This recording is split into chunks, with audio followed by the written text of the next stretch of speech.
I take your point about the politicization, and I think, but that I'll come to later. But I think the idea of civic engagement is broader. It does include political engagement and political participation, but civic engagement is more to do with the idea of citizenship.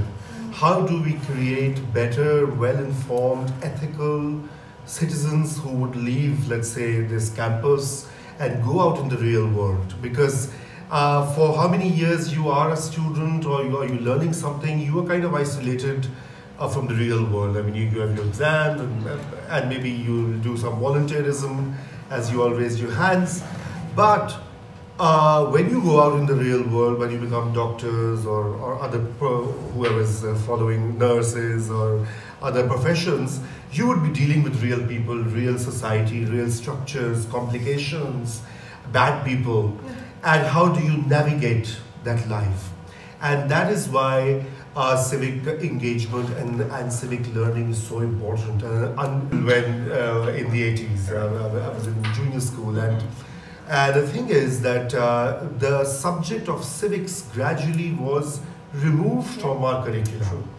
It used to be there until let's say the late 70s. So एक मजमून होता था civics.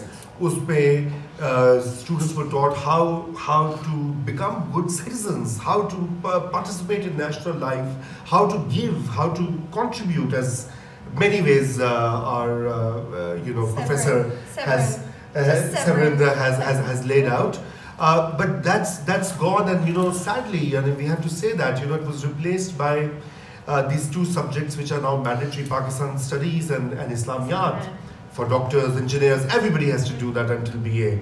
And those subjects tell you a lot about your history or your nationalism, It's packaged. Yeah, it's a national identity. It's deeply sanitized. Yeah, sanitized. No, it's in fact worrying, because you are creating people who cannot think beyond, either saying Islam, being Muslim is the best thing, all other non-Muslims are not good, or saying being Pakistani is the best thing, and you have to crush anyone who's or feel obliged to fight anyone who criticizes. That's why we have this Twitter battles, Adil, because people say, don't bring a bad name to Pakistan. You say, hey, there's a guy on the street I saw, or why is this community being attacked? I say, hey, you're bringing a bad name, because the entire conception of yourself and who you are is a national project, and nationalism is different from patriotism. Patriotism is where you love your land, your people, your environment. But nationalism is where you say, I'm the best. All others are not as good as me. Okay?